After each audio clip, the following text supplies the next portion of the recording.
on because we have Sir Philip Mawer from the AllChurches Trust to hear from this morning. We're very grateful to Ecclesiastical for their support as ever, and Sir Philip will talk to us about the work of the charity. Thank you. Thanks very much indeed. Well, thanks very much for that. I just want to join everyone here in thanking Lloyd Grossman for all he does for the heritage and wishing him a continued speedy recovery. I think I'm probably the only speaker who hasn't been affected by an illness, as far as I know. And the only three-line whip I'm under is the one from my wife to get back home in a timely fashion this evening. Home being Berwick-upon-Tweed, which is one of the heritage jewels, I would say, of England. It's just in England, and which will next year be celebrating 900 years of its often turbulent history. So please come to Berwick-upon-Tweed, okay, next year. Now, as you know, As you know, Ecclesiastical Insurance sponsors this Heritage Day, and in the past has been given an opportunity to talk to you about things like risk assessment, risk management, and so on. This year we thought we'd do something different, and we'd tell you about AllChurches Trust, who it is and what it does.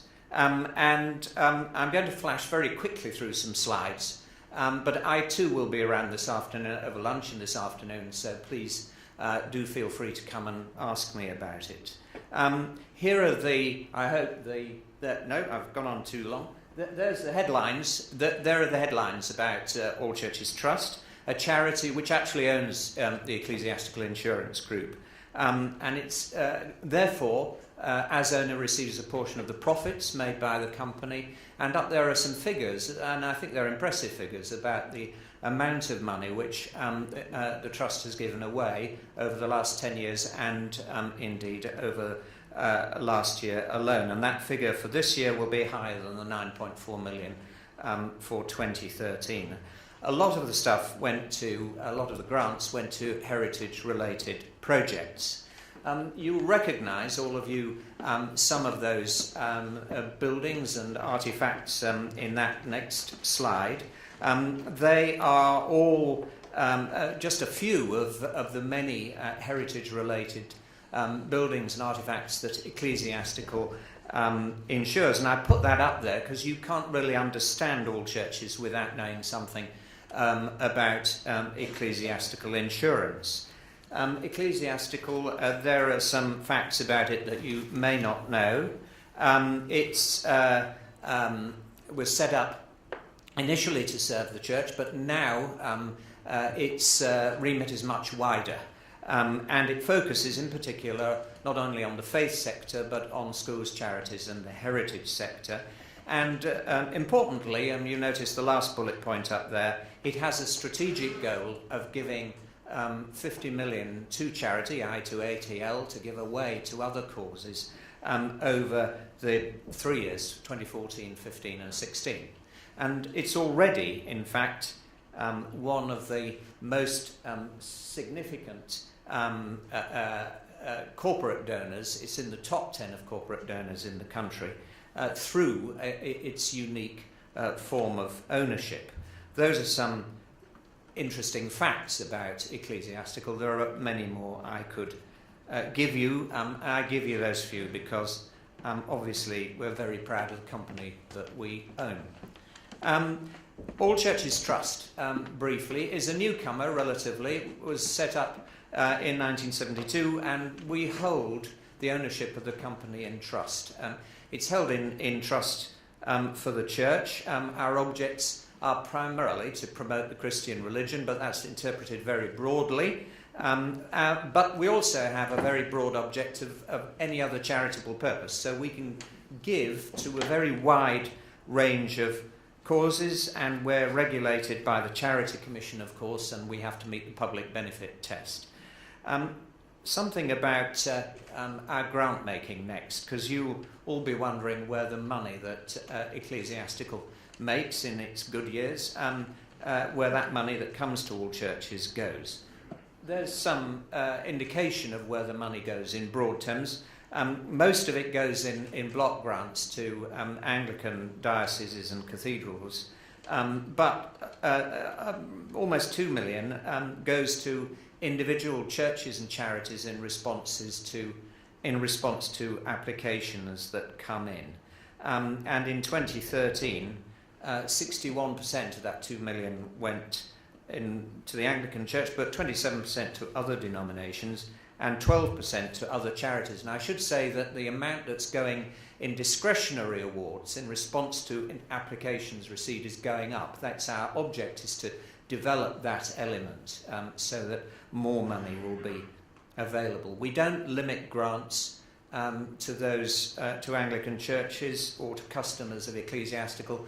We don't know the trustees when we make awards whether a body that's applying for assistance is a customer of ecclesiastical or not.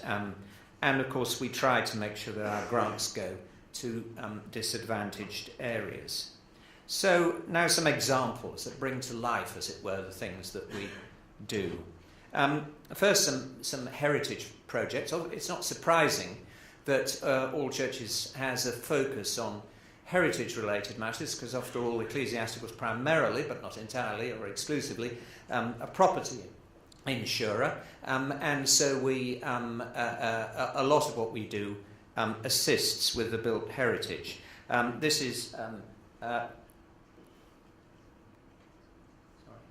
you've skipped on. Sorry, I haven't got the slides there in the order I was expecting.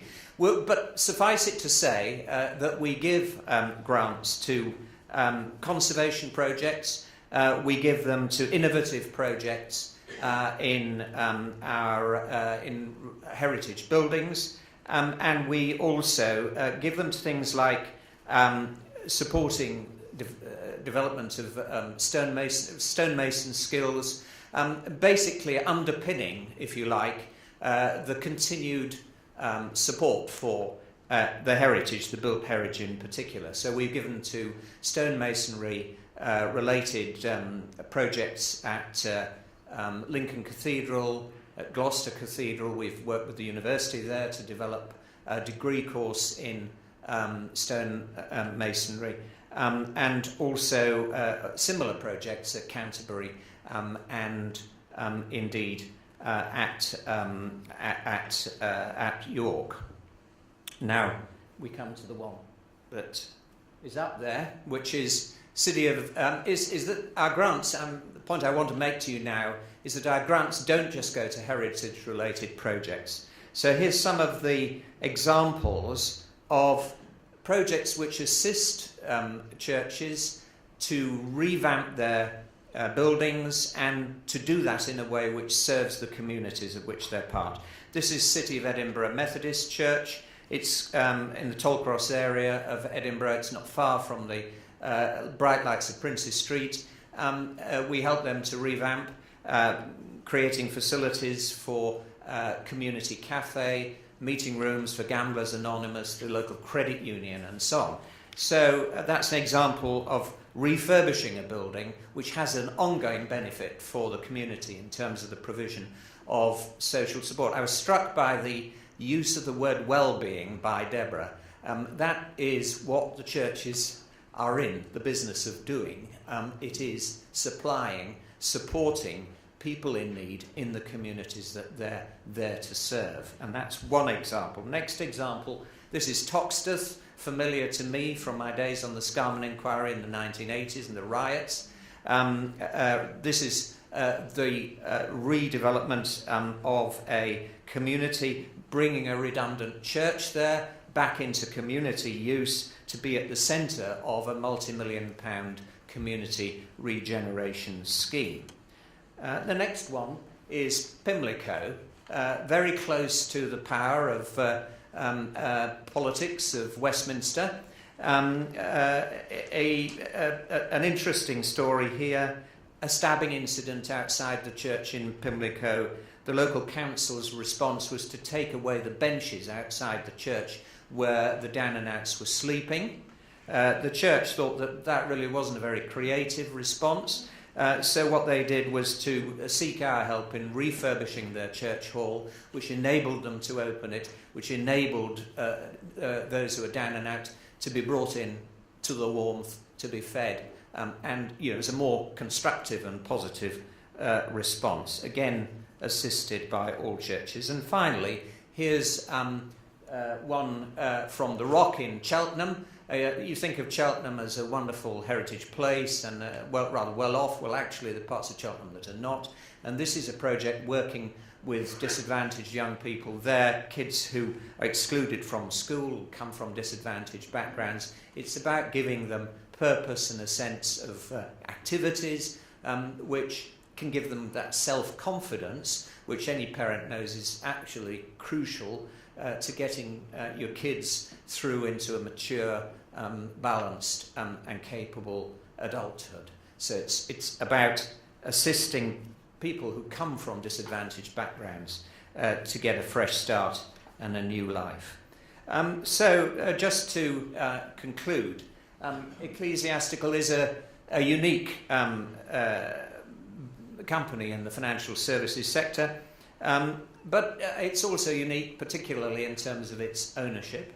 And we hope and believe that what we're able to do with your support, and those of you who are customers of Ecclesiastical, is actually to recycle the money back into the community. The money that the company makes goes back in what I shorthand as the virtuous circle.